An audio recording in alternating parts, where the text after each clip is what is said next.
This is a non religious channel. We do not support or promote any religion. The purpose of this channel is to provide accurate information about Islam.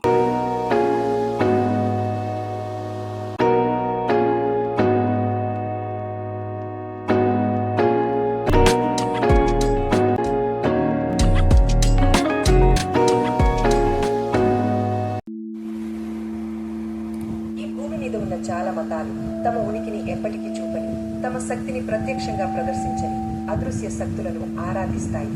కానీ భారతదేశంలోని సనాతన ధర్మం, హైందవ సంస్కారం మాత్రం పూర్తిగా భిన్నంగా ఉంటుంది.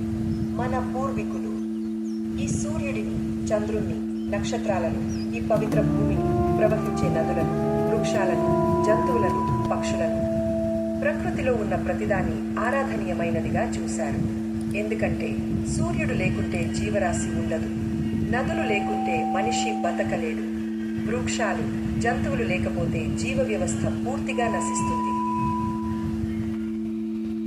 ఈ భూమి మీద ఉన్న చాలా మతాలు తమ ఉనికిని ఎప్పటికీ చూపని, తమ శక్తిని ప్రత్యక్షంగా ఎప్పుడూ ప్రదర్శించని అదృశ్య శక్తులను ఆరాధిస్తాయి. కానీ భారతదేశంలోని సనాతన ధర్మం, హైందవ సంస్కారం మాత్రం పూర్తిగా భిన్నంగా ఆలోచిస్తుంది. మన పూర్వీకులు ఈ సూర్యుడిని, ఈ చంద్రుడిని, ఈ నక్షత్రాలను, ఈ పవిత్ర భూమిని, ప్రవహించే నదులను, వృక్షాలను, జంతువులను, పక్షులను, ప్రకృతిలో ఉన్న ప్రతి దాన్ని ఆరాధనీయమైనదిగా చూశారు.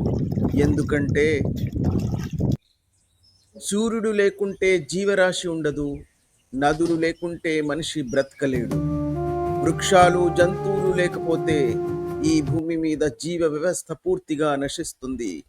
అందుకే చాలా తర్కంగా ఆలోచించి ఈ హైందవ సంస్కారం ప్రకృతి ఆరాధకులుగా, ప్రకృతిలో ఉన్న ప్రతి దాన్ని ఆరాధించి తమ యొక్క కృతజ్ఞతలు తెలుపుకోవడానికి సూర్య నమస్కారాలు చేస్తూ వాళ్ళ జీవితాన్ని కొనసాగించారు. ఇప్పటికీ ఈ భారత హైందవ సంస్కారంలో అదే విశ్వాసం ఇంకా కొనసాగుతూనే ఉంది.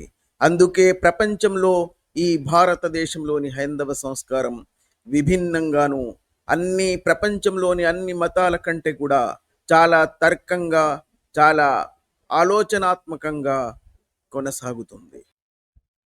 ఈ భూమిపై మనిషి యొక్క మనుగడ సాధ్యపడాలి అంటే ఈ ప్రకృతిలో ఉన్నటువంటి ఈ సూర్యుడు, ఈ చంద్రుడు, ఈ నక్షత్రాలు, నిరంతరం ప్రవహించే నదీ జలాలు, ఈ వృక్షాలు, ఈ పక్షుల కిలకిల రావాలు, ఈ జంతువుల నాట్యాలు, ఈ హిమశిఖరాల అందాలు, ఇవన్నీ మనిషి యొక్క మనుగడకు ఎంత దోహదం చేస్తున్నాయో, ఇవి లేకుంటే మనిషి మనుగడే ఈ భూమిపై సాధ్యపడదని తెలుసుకున్న తర్వాతనే ఈ సూర్యుడు, ఈ చంద్రుడు, ఈ నక్షత్రాలు, ఈ నిరంతరం ప్రవహించే జీవనదులు, ఈ సముద్రాల అలలు, ఈ పక్షుల కిలకిల రావాలు, ఈ జంతువుల నాట్యాలు, ఇవన్నీ ప్రకృతిలో మనిషి యొక్క మనుగడకు అత్యవసరం. కాబట్టే మన పూర్వీకులు ఇది అర్థం చేసుకొని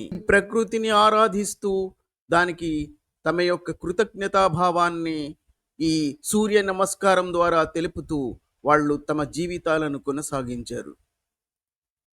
ఈ సూర్యుడి కిరణాలు భూమిపై ప్రసరింపకపోయినా, ఈ జీవనదులు నిరంతరం ప్రవహించకపోయినా మనిషి యొక్క మనుగడ అసాధ్యమని తెలుసుకున్నటువంటి పూర్వీకులు ప్రకృతిని ఆరాధించడం ప్రారంభించారు.